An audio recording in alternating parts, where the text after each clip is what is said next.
예, 감사합니다. 오늘 드디어 갈라디아서 이제 마지막 부분을 또 함께 말씀으로 은혜를 나누고자 합니다. 보통 이 결혼 정년기에 있는 청춘 남녀가 이제 서로 연애를 이렇게 잘하면 좋은데 등이 제 머리 못 깎는다고 그렇게 못할 경우는 이제 중매쟁이가 가운데서 이렇게 서로 연결해 주는 걸 보게 됩니다. 그래서 이제 선을 보게 되고 하는데, 선을 보기 전에 먼저 하는 게 뭡니까? 먼저 사진이 이제 왔다 갔다 하죠. 예. 그래서 사진으로 상대방의 이제 먼저 외모를 보게 되어 있습니다. 우리 사람은 외모를 볼 수밖에 없어요. 하나님은 중심을 보시지만 사람은 외모를 볼 수밖에 없습니다. 그래서 사진 중에도 가장 잘 나온 예쁜 사진, 멋진 사진, 그것을 먼저 이렇게 교환을 하게 됩니다. 또 연락처를 교환하고, 그러다 서로 이제 전화로 카톡으로 연락하다가 이제 결국은 이제 우리 만납시다 해서 카페나 커피숍에서 직접 만나게 되죠. 여러분, 그렇게 만나게 되면 그 전까지 사진으로만 보던 그 얼굴을 이제 실물로 보게 되는 것이죠. 그러면 더 이상 사진은 의미가 없는 겁니다. 아무리 잘 나온 사진이고 뭐고 진짜가 나왔으니까 진짜를 보게 되는 거죠.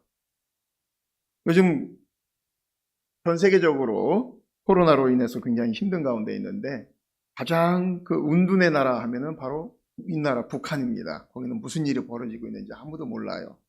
어떤 사람이 한 일주일간 금강산 여행을 갔다 오든지 북한을 갔다 오고 나서, 야, 북한은 이렇대더라 저렇대더라 열심히 설명을 해줍니다.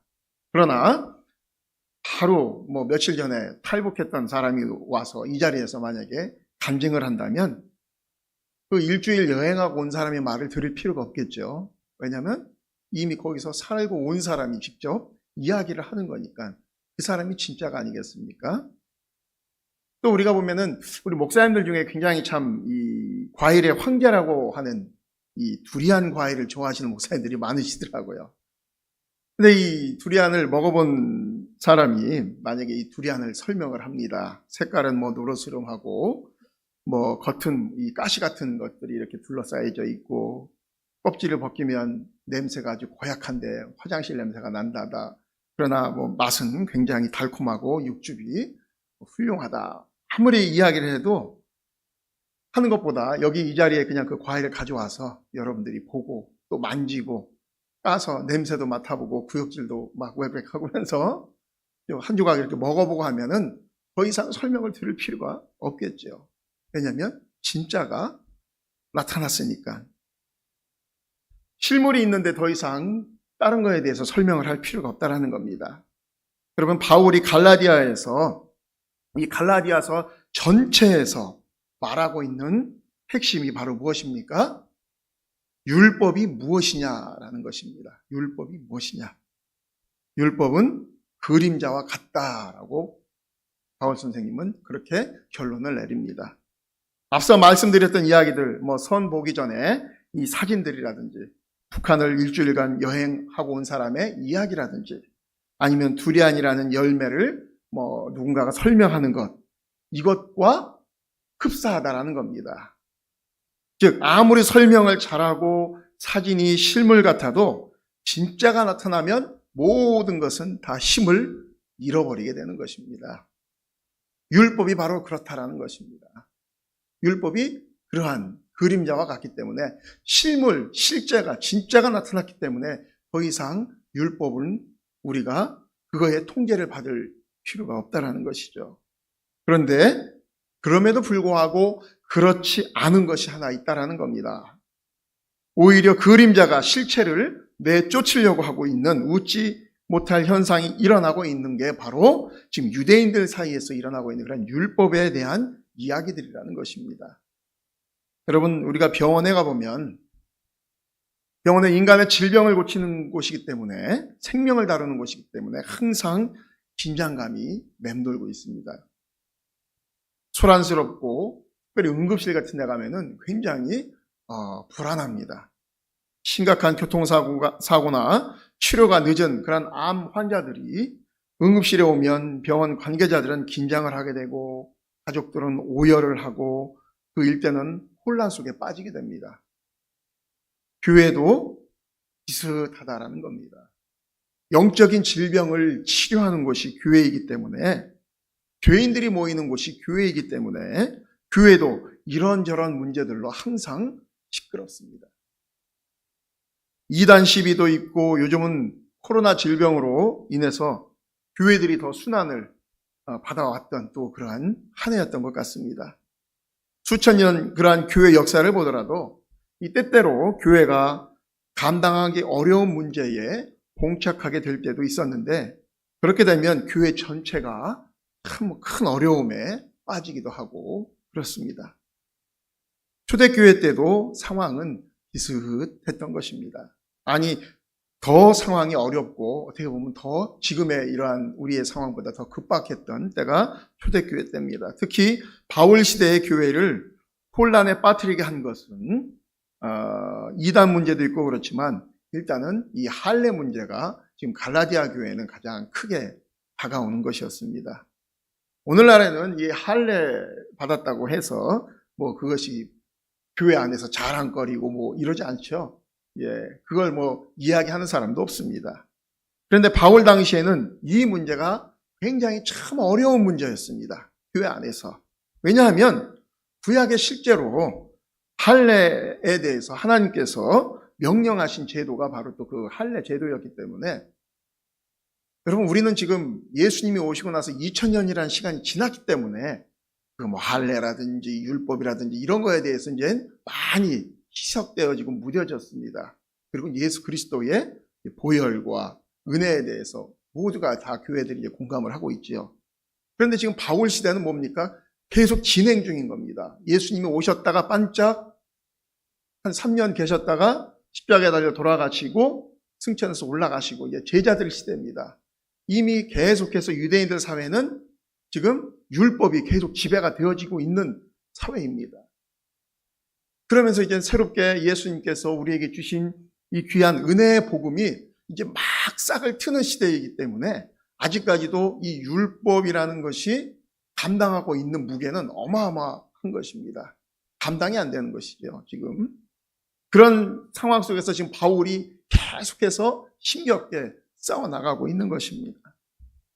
그렇기 때문에 이 유대인들은 봐라, 성경에 이미 할례에 대해서 선민, 선택받은 민족의 증표라고 우리에게 하나님이 말씀한 게 있는데 왜 너희들은 필요 없다고 말하느냐, 이렇게 하니까 계속 지금 싸움이 그 가운데서 일어나고 있는 것이죠. 그런데 여러분, 사실 오늘날에도 이와 비슷하게 하나님 말씀을 가지고 또 우리에게 혼란을 주는 근거를 성경에서 끌어와서 잘못된 가르침을 전하는 사람들이 참 많습니다. 이단들이 그 대표적인 것들이고요. 또 우리 기존 교회 안에서도 여러 가지로 이렇게 혼란을 주는 그러한 분들이 있습니다. 그 대표적인 것이 요즘 또 유튜브나 이 출판물들을 통해서 다루고 있는 것 중에 하나인 굉장히 민감한 문제인데 11조에 대한 이야기입니다.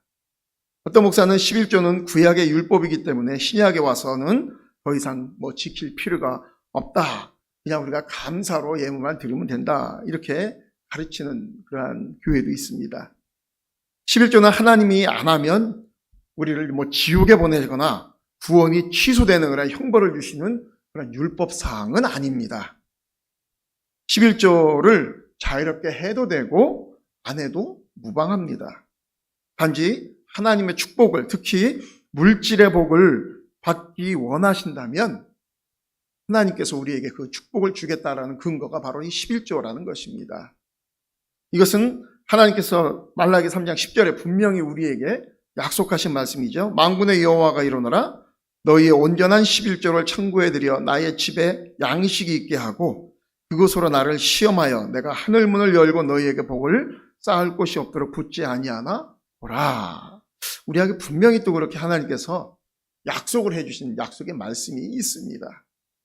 온전한 11조를 하나님께 드리면 하나님께서 하늘 문을 여시고 우리에게 복을 쌓을 곳이 없도록 부어주신다라고 분명하게 약속을 하신 겁니다. 그러나 이걸 반대로 생각해 보면은 안 하면 어떻게 하겠다는 겁니까? 안 주신다는 겁니다. 우리가 그걸 알아야 됩니다. 많은 믿는 분들이 하나님에 대해서 착각하시는 부분들이 있습니다.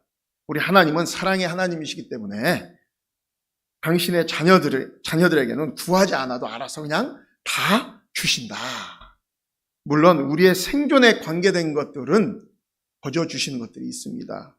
여러분, 태양이나 물이라든지 공기 이런 것들은 하나님이 우리에게 거저 주시는 겁니다. 왜냐하면 이런 것들은 우리가 구해서 받는다면은 죽을 사람들이 많겠죠.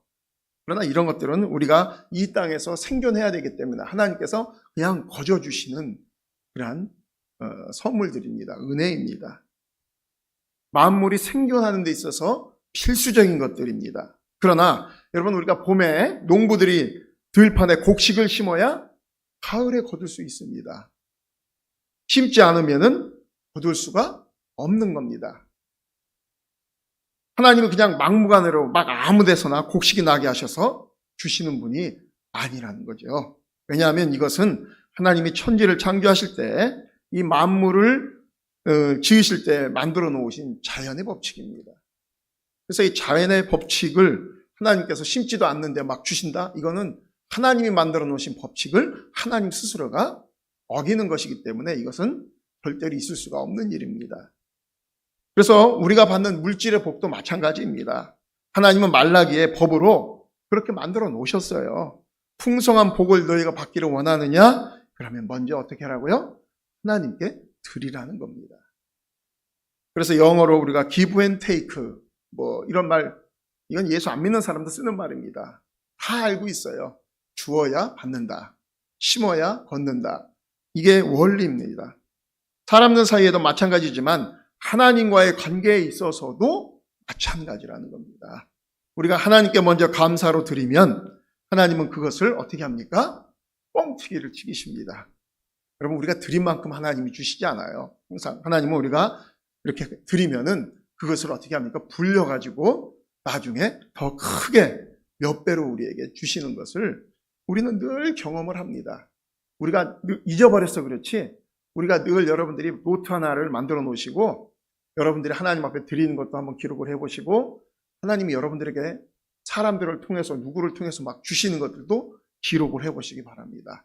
내가 준 것보다 하나님께서 사람들을 통해서 누구를 통해서 나에게 베풀어 주신 은혜가 더 많습니다. 어마어마하게 많습니다. 그러니까 우리가 살아가는 겁니다. 그런데 우리가 알 것이 있습니다. 하나님은 이런 축복과 저주의 약속들을 우리에게 명령으로 이렇게 말씀을 많이 해주셨는데 이것을 어떤 유형으로 하셨냐라는 겁니다. 우리 하나님은 청유형으로 명령하셨습니다. 청유형. 무슨 말씀인지 아시죠? 우리가 국어를 잘 배우신 분들은 압니다. 이렇게 요청을 한다는 겁니다. 이렇게 해라. 이렇게 해라. 이렇게 하면 이렇게 복을 주겠다. 우리 하나님께서는 다 우리에게 그렇게 대부분 많은 부분을 그렇게 말씀해 주셨습니다. 왜 그렇습니까? 우리 하나님은 우리의 자유의지를 굉장히 존중해 주시기 때문에 그래요. 우리 하나님은 굉장히 인격적인 분이십니다. 강압적으로 억지로 하지 않으셨습니다. 그래서 어떤 결정이든지 여러분 우리가 결정하고 거기에 대한 책임은 우리가 져야 되는 겁니다. 여러분 아담과 하와가 선악과를 먹지 말라고 하나님과의 약속을 했지요. 계약을 맺었습니다. 그런데 인간이 그것을 어떻게 했습니까? 자유롭게 자기 의지로 따먹은 거 아닙니까? 자기 의지로 따먹었습니다. 그래서 거기에 대한 책임이 뭡니까? 죽음인 것입니다. 또 온 인류가 죽을 수밖에 없는 것은 우리가 다 죄인이라는 증거입니다. 우리가 죄인이 아니면 죽지 않겠죠. 그런데 온 인류가 다 죽습니다. 그것은 우리가 죄인이기 때문에 죽는 것입니다. 구원도 마찬가지입니다. 믿으면 구원을 받아 하나님의 나라를 우리가 유업으로 받게 됩니다. 그러나 우리가 믿지 않으면 불행하게도 영원한 형벌을 받을 수밖에 없다라는 것입니다. 그래서 여러분, 이 올바른 목양을 하는 목사님들은 성도가 하나님의 말씀을 통해서 영육간으로 풍성하고 기쁘게 신앙생활을 할 수 있도록 바른 길로 인도를 해야 합니다. 자기가 목양하는 성도들이 영과 육으로 잘 되고 올바로 그렇게 되어질 수 있도록 가르쳐야 하는 것이 목자의 책임인 것이죠. 그래서 이단이나 이런 데에 빠져 있는 분들은 잘못된 말씀들을 먹는 거예요. 독초를 계속 먹는 겁니다. 어떻게 됩니까? 결국은 죽을 수밖에 없는 것이죠. 그렇다면 이 할례를 받으라고 강요하는 사람들의 여러분 의도는 무엇이겠습니까? 12절에 바울이 다음과 같이 말씀하고 있습니다. 무릇 육체의 모양을 내려 하는 자들이 억지로 너희에게 할례를 받게 함은 그들이 그리스도의 십자가로 말미암아 박해를 면하려 함뿐이라. 당시 교회 안에도 할례를 받은 사람들이 있었습니다. 교회 안에도. 바울은 이런 사람들을 가리켜서 육체의 모양을 내려 하는 자들이라고 그렇게 표현을 하고 있습니다. 할례를 받아서 유대인하고도 잘 지내고 신앙생활을 하는 데 있어서도 우리가 또 무리 없이 그렇게 양쪽 사람들, 양쪽을 다 양다리를 걸쳐서 이렇게 편안하게 살겠다라는 사람들을 의미하는 것입니다. 1492년도에, 그러니까 우리나라 임진왜란이 일어나기 100년 전입니다. 1492년에 이 800년 동안 이슬람 사람들에 의해서 통치를 받았다가 다시 기독교 국가로 되돌아온 나라가 있습니다. 바로 스페인입니다. 스페인이 800년 동안 이슬람의 통치를 받았었어요. 이슬람에. 근데 끊임없이 기독교인들이 이 이슬람들하고 전쟁을 끊임없이 일으킵니다. 그래서 이제 어떤 형식으로 하냐면 이제 게릴라전, 숨었다 몰래 가가지고선 공격하고 빠지고 공격하고 빠지고. 이 게릴라라는 말이 스페인 용어입니다. 여기서 나온 말입니다. 그래서 그렇게 끊임없이 싸우다가 결국은 800년간 싸워서 이제 그 모슬렘 세력을 몰아냅니다. 그래서 이 기독교 국가가 되어졌는데 그렇게 이 800년간 이슬람 국가 안에서 누가 같이 공생하면서 잘 살았냐면 유대인들이 그 이슬람 사람들하고 그 안에서 같이 잘 살았습니다. 여러분 이 모슬렘들 하면은 이 유대인들을 막 핍박하고 그럴 것 같았는데 아닙니다. 유대인들을 굉장히 잘 대우해 줬습니다. 왜냐하면 유대인들이 가운데서 기독교와 모슬렘의 중개무역을 이 가운데서 이 유대인들이 했습니다. 그리고 유대인들은 글을 알고 숫자를 알기 때문에 항상 정부의 요직에 올라가 있었습니다. 그래서 우리가 느헤미야라든지 이쪽을 보면은 다 그 느헤미야나 이런 사람들이 다 어땠습니까? 이방 나라의 정부 요직에 있었던 사람들이었지 않습니까? 그래서 굉장히 그 스페인의 문화를 찬란하게 꽃피운 사람들이 유대인들 때문에 그랬습니다. 자, 그런데 이 기독교 세력이 이 스페인에 있는 그 모슬렘들을 다 쫓아내고 나서 어떻게 또 공포를 하냐면은 이 안에 있는 모든 유대인들은 3달 말미를 줄 테니까 다 이 나라에서 떠나든지 아니면은 기독교로 개종하고 여기서 살아라. 이렇게 공포를 합니다. 자, 그런데 떠날 때에 너희들이 갖고 있는 돈, 재산, 재물은 다 놓고 가야 된다. 조건이 그거였습니다. 그러니까 그 3개월 동안 이 사람들이 어떻게 하냐면은 자기들 재산을 다 정리합니다. 그런데 이 당시에 우리 기독교인들이 이 보석에 대한 개념은 별로 없었어요. 중요하다라는 걸. 그래서 이 유대인들이 자기들의 재산을 다 처분해가지고 보석으로 다 바꿉니다. 그래서 그것을 가지고서는 어디로 도망가냐면은 지금의 네덜란드의 암스테르담하고 벨기에의 앤트워프라고 하는 그 도시로 도망갑니다. 그래서 여러분 지금도 세계의 보석들이 이렇게 답이 정해지고 보석 이게 판매가 활발한 지역이 2지역입니다. 네덜란드하고 앤트워프가 아직까지도 이 보석으로 굉장히 유명한 도시입니다. 그렇게 해서 무려 15만 명이 떠났습니다. 그리고 5만 명은 이제 기독교로 개종을 했어요. 기독교로 개종을 했는데 가만히 보니까 얘들이 개종을 했다고 하는데 진짜 개종을 했는지 안 했는지를 의심이 드는 겁니다. 이 사람들을 이제 기독교로 개종한 유대인들을 마누아라고 하는데 그래서 얘들을 좀 시험을 해봐야겠다. 진짜 개종했는지 안 했는지. 그래서 한 게 무엇이냐면은 유대인들도 그렇지만 모슬렘인들도 그렇지만 유대인들도 돼지고기는 안 먹습니다. 부정한 동물이라고 그래서 지금도. 그래서 새끼 돼지를 태어난 지 한 달, 두 달 된 새끼 돼지를 갖다가 통째로 요리를 해가지고서는 그거를 유대인들, 개종한 유대인들 앞에 내놓습니다. 먹으면 너희들은 진짜 개종한 거고 안 먹으면 너희들은 개종 안 한 것이다. 그래서 여러분 그렇게 시험을 합니다. 그래서 지금도 스페인에 가면 그걸 에저 요리라고 합니다. 새끼 통돼지 요리. 그 유래가 바로 거기서부터 시작이 된 건데 그렇게 해서 그런 그 시험을 합니다. 그러니까 그 당시에도 보면은 개종은 했다고 하지만 유대인의 그러한 전통 것들을 다 지켜가면서 유대교로 계속 살고 있었던 유대인들이 많이 있었던 거예요. 이처럼 이 갈라디아 교회 안에도 보면은 할례도 받으면서 기독교 교회 안에 이렇게 같이 공생하는 그러한 사람들이 많이 있었다라는 것이죠. 이 갈라디아 교회 교인들 중에 이처럼 할례를 받은 사람들은 이 두 가지를 다 하고자 했던 겁니다. 예수 그리스도를 믿으면서도 현실적으로 지금 먹고 사는 문제들이 있기 때문에 유대인들과 교류를 해야만 먹고를 살 수 있었기 때문에 할례를 우리가 받자.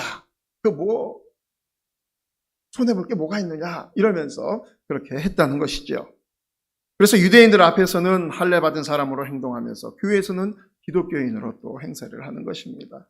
바울은 이런 사람들을 가리켜서 다음과 같이 말합니다. 12절에 그리스도의 십자가로 말미암아 박해를 면하려 함뿐이니라. 박해받지 않고 편안하게 신앙생활도 하고 상업에도 종사하고 싶어 했다라는 것이죠. 그래서 13절에 보면 할례를 받은 그들이라도 스스로 율법은 지키지 아니하고 너희에게 할례를 받게 하려 하는 것은 그들이 너희의 육체로 자랑하려 함이라. 무슨 말입니까? 여러분 참된 할례의 의미는 무엇입니까? 우리 안에 있는 죄의 본성을 잘라버리는 형식입니다. 할례라는 것이.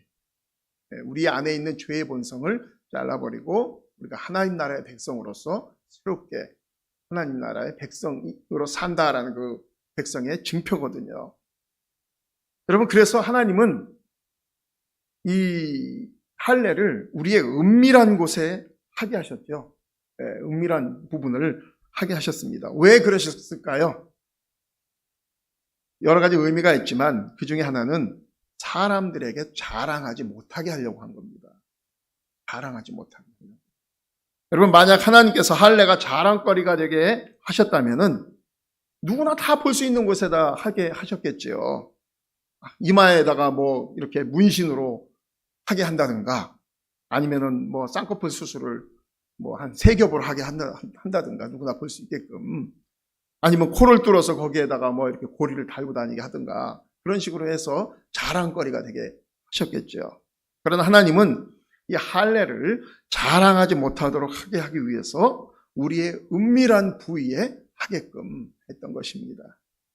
그런데 그럼에도 불구하고 유대인들은 이 할례를 자랑하고 싶어 했던 겁니다. 이게 우리 인간의 모습인 것 같아요. 그래서 14절에 보면 그러나 내게는 우리 주 예수 그리스도의 십자가 외에 결코 자랑할 것이 없으니 그리스도로 말미암아 세상이 나를 대하여 십자가에 못 박히고 내가 또한 세상을 대하여 그러하니라. 일반적으로 우리 사람들은 자랑하는 걸 좋아합니다. 만약에 우리 아이가 이 서울의 이 명문대학에 합격하면 어떻게 합니까? 어떤 분들은 막 이 플랜카드도 달기도 하고 그러는데 대체적으로 보면 떡합니다. 떡하죠. 떡을 해가지고서는 이제 이웃집에 막 돌리죠. 그러면 이거 뭔 떡이야? 물어볼 거 아닙니까? 우리 아들이 이번에 어디 학교에 입학했어, 들어갔어, 합격했어. 그러면 뭐 떡 받아먹는 사람들이 막 축하해 주잖아요. 예. 그걸 받고 싶은 거예요. 자랑하고 싶어 하는 겁니다. 예. 왜 이 젊은 처자들이 명품 가방을 그렇게 좋아하고 선호합니까? 그걸 들고 다니면은 자랑거리가 되잖아요. 자랑거리가 되기 때문에 그렇습니다. 나는 이런 가방 정도는 사서 들고 다닐 수 있는 여유가 있는 사람이야. 이런 걸 은연중에 보여주고 싶은 겁니다. 여러분, 그런데 자녀가 명문대학에 합격한 것이 평생 자랑거리는 아니죠. 네. 평생 자랑거리는 아닙니다. 비싼 명품 가방을 우리가 자랑해봤자 얼마나 자랑할 수가 있겠습니까? 이 세상의 것은 처음 몇 번은 자랑할 수는 있지만 시간이 지나면 녹슬고 중고가 되고 유행이 지나서 더 이상 자랑거리가 되지 않습니다. 왜 그래요? 계속 신상이 나오니까, 태거가 나오니까. 바울이 그래서 그런 것들은 우리의 자랑거리가 될 수 없다라는 것입니다. 할례도 마찬가지라는 거죠. 할례 받은 것이 평생 자랑거리가 될 수 없다라는 것입니다. 바울은 오직 우리 주 예수 그리스도의 십자가 외에 결코 자랑할 것이 없다라고 아예 딱 잘라서 그렇게 말한 것입니다. 이 세상과 장차 올 세상에서 여러분 영원한 것은 오직 그리스도의 사랑밖에 없기 때문에 그렇습니다. 그래서 바울은 자기의 가문이라든지 자기의 학벌, 자기의 업적은 그리스도의 십자가 사랑에 비하면 다 무엇과 같다고요? 배설물과 같다. 더러운 냄새나는 것과 같다라고 그렇게 표현을 했습니다. 우리는 지금도 얼마나 그걸 갖고 싶어 해요. 그래서 좋은 대학 가려고 막 하고, 제가 아는 어떤 청년은 지금 27인가 8인데 지금도 편입시험 준비하고 있더라고요. 대학교 편입시험. 이미 좋은 데 갔어요. 갔는데도 불구하고 또 보고 있대. 또 시험 준비를 하고 있더라고요. 그래서 지 친구들은 다 취직하고 뭐 그러고 있는데 아직도 지금 대학교 2학년 편입시험을 준비하고 있어요. 왜요? 모든 사람들이 그런 좋은 학벌, 좋은 가문 이런 것들을 추구하니까 그걸 따려고 하는 겁니다. 유대인들은 할례를 하나님 백성의 표식이며 구원의 흔적이기 때문에 받아야 한다라고 그렇게 강요했습니다.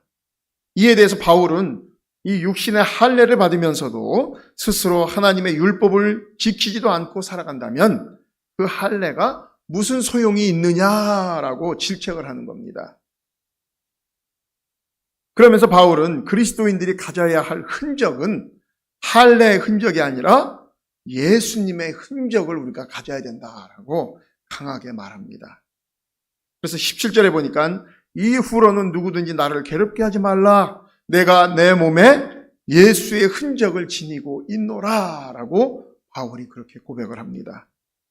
흔적이라는 말을 헬라어로 이 스티그마라고 하죠. 이 스티그마는 소나 양의 이 소유주가 자기 것이라는 표식으로 이렇게 불에 달군 어떤 것을 갖다가 그 고유의 문양을 짐승의 그 궁뎅이나 이런 데다 낙인을 찍어 놓으면은 그걸 보는 사람마다 아, 저거는 누구네 소, 누구네 양, 이제 이렇게 알아볼 수 있게끔 하는 게 그 낙인을 찍는 게 그 바로 흔적입니다. 소유권을 주장하는 것이죠. 이건 내 것이다. 여러분, 예수님도 부활의 증거로 제자들에게 나타나셔서 보여주신 것이 뭡니까? 손의 못자국과 옆구리의 창자국이잖아요. 도마는 또 그걸 손으로 넣어봤던 것이 아니겠습니까? 의심이 많아가지고. 예수님의 그 십자가의 고난과 죽음의 흔적이 예수님이 그리스도임을 증거했던 것입니다. 마찬가지로 사도 바울도 17절에 자신의 몸에 예수의 흔적을 지니고 있다라고 이렇게 고백을 합니다. 바울이 갖고 있는 예수의 흔적이 무엇입니까? 우리가 어떤 회사에 입사하려면 먼저 이력서를 제출합니다. 그 이력서에는 출생부터 학력과 병력 그리고 이전에 어떤 회사에서 일했었는지를 다 기록합니다. 그러면 임사 담당관이 1차 서류 검사에서 이력서를 보고 아, 이 사람이 어떤 종류의 사람인가를 판별합니다. 그 이력서가 뭡니까? 그 사람의 흔적입니다. 어떻게 쭉 지나왔는지. 우리의 삶 속에는 기쁜 일도 많지만 반대로 수많은 고난의 흔적들이 우리에게도 다 있습니다. 그런데 그 고난들이 다 예수님과 관련된 것들이 아니죠. 때로는 자신의 무지와 실수 그리고 잘못된 판단으로 인해서 당하는 어려움과 고난도 있습니다. 도박으로 재산을 탕진해서 받은 그러한 고난이라든지 보증을 섰다가 온 그러한 경제적인 고난, 또 나쁜 친구와 어울렸다가 범죄에 연루되어서 감옥에 가거나 하는 그러한 고난. 그러나 이런 것들은 예수의 흔적이 아니죠. 나의 죄의 흔적이고 내가 미숙하고 어리석었다라는 것을 나타내는 흔적인 것입니다. 우리는 이러한 흔적이 있지 않기를 위해서 그래서 늘 경계하고 조심해야 합니다. 나의 죄와 무지의 흔적들은 도리어 예수 그리스도의 영광을 가릴 수 있기 때문에 그렇습니다. 하지만 여러분, 예수님의 흔적들은 사람을 살리고 유익하게 하기 위한 사랑과 구원의 흔적입니다.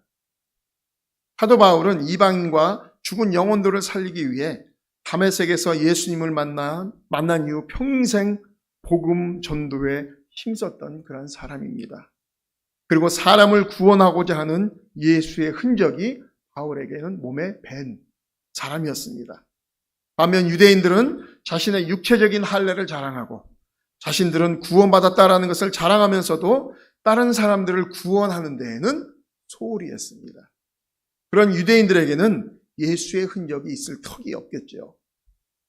바울이 전도를 할 때 여러 곳에서 사람들에게 핍박을 받으며 고난을 당했습니다. 특히 이 사도행전에 보면 이 루스드라에서 복음을 전할 때 이 유대인들이 루스드라 사람들을 선동해서 어떻게 합니까? 바울을 잡아다 놓고 바울에게 돌을 막 던지기 시작을 합니다. 얼마나 많은 돌을 맞았는지 바울이 정신을 잃고 쓰러지자 사람들은 바울이 죽은 줄 알고 어떻게 합니까? 바울을 들어다가 그 성 밖에다 버려버리죠. 그런데 바울이 정신을 차리고 또 다시 훌훌 털고 일어나서 자신을 돌로 쳤던 사람들에게 또 가서 복음을 전한 게 이 루스드라에서의 일이 아니었습니까? 돌에 맞아 몸에 멍이 들고 머리에 피가 난다고 할지라도 바울은 그것을 예수의 흔적으로 여겼던 것입니다. 오늘 우리는 우리의 몸을 보면서 우리에게 어떤 예수의 흔적이 있는지 그래서 우리도 이렇게 중간에 살펴볼 필요가 있습니다. 예수 그리스도를 따른다는 많은 그리스도인들이 자신도 모르게 육체의 할례를 자랑했던 유대인들의 수준에 머물러 있을 때가 있습니다. 예수 믿고 구원받은 것에 만족하고 그것을 자랑하면서 살아가는 것입니다. 예수 믿고 구원받고 이 세상에서는 복받아서 또 물질적으로도 풍성하게 살고 자녀들도 잘 되고 건강하여 어떠한 어려움과 고난 없이 우리는 그렇게 살기를 은연중에 바라죠. 교회들도 마찬가지입니다. 빚을 내어 교회를 의리의리하게 짓고 물질적으로 교회가 풍성하게 되면 주님께서 하셨다라고 기뻐하고 감사합니다. 그런데 안타까운 것은 이런 모습 속에서는 예수님의 흔적을 우리가 찾아볼 수가 없다라는 것이죠. 예수님께서 원하시는 것은 우리의 삶 속에서도 사도 바울과 같은 예수의 흔적이 나타나기를 원하신다는 것입니다. 그래서 너는 말씀을 전파하라, 때를 얻든지 못 얻든지 항상 힘쓰라라는 그 말씀을 우리가 기억해야 합니다. 이 코로나 와중에도 우리가 만나는 사람에게 그래서 복음을 전해야 합니다. 주위에 그리고 가난하고 연약한 사람들이 있으면 우리가 또 성심껏 도와야 합니다.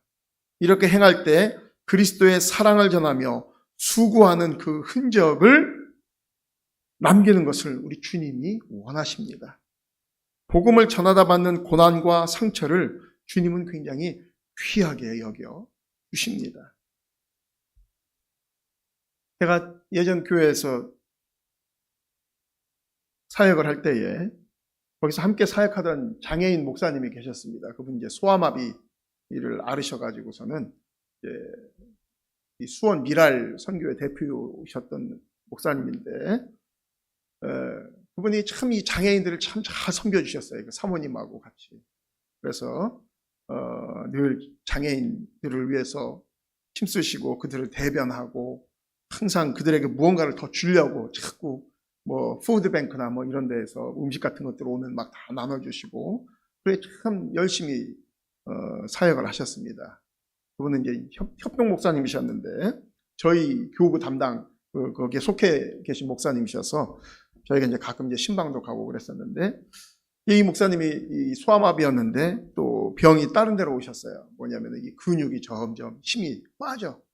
내려가는 그러한 질병으로 굉장히 이제 거동도 못 하실 정도로 힘들어 하시고 그러셔서 저희가 이제 유학하기 전에 이제 마지막으로 이제 그 목사님 댁 가서 이렇게 예배도 드려드리고 했던 기억이 있는데 그리고 나서 한 2년 후인가 이렇게 저희 아버님하고 통화하는데 그 목사님이 돌아가셨다는 말씀을 하시더라고요. 그러면서 그 장례를 이제 치르는데 겨울에 하셨다고 하더라고요. 장례를 치르고 여기 공원묘지에 그분을 이렇게 이제 안치하러 가는데 수많은 장애인들이 같이 그 공원묘지를 막 눈이 와서 막 미끄러지고 막 그런데도 불구하고 쫓아서 같이 가더라는 겁니다. 한 120, 30명 됐다고 하는 것 같아요. 막 얼마나 많이 가는지. 그래서 그 모습을 보고서는 저희 아버님이 하시는 말씀이 그 목사님이 참 목회를 잘하신 것 같다.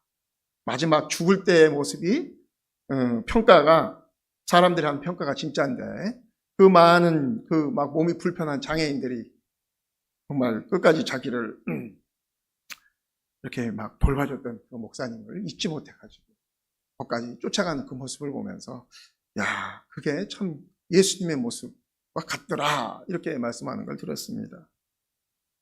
우리가 그렇게 살아야 될 것 같습니다. 이 세상의 모든 사람들은 누구를 막론하고 다 그렇게 흔적을 남깁니다. 그게 그분의 흔적이거든요. 어떻게 보면 나의 욕심과 나의 욕망대로 산 사람들은 세상의 흔적이 남을 수밖에 없습니다. 반면 주님을 위해 묵묵히 자기에게 주어진 소명을 잘 행한 분들도 있습니다. 세상은 알아주지 않아도 주님이 나에게 맡겨주신 그 직분을 귀하게 여기면서 하나님을 사랑하고 이웃을 사랑하는 주님의 그 명령을 행하는 자들은 결국 그리스도의 흔적이 남게 되는 것입니다. 장차 우리가 하나님 나라에 갔을 때 이런 것이 나의 자랑거리가 될 것입니다. 우리는 언제 우리의 사명이 끝나고 주님 앞에 갈지 모릅니다. 그때까지 우리에게 맡겨주신 주님의 그 사명을 우리는 충실히 감당하면서 내가 자랑할 수 있는 주님의 흔적을 많이 남길 수 있는 저와 여러분 되시기를 주님의 이름으로 축원드립니다.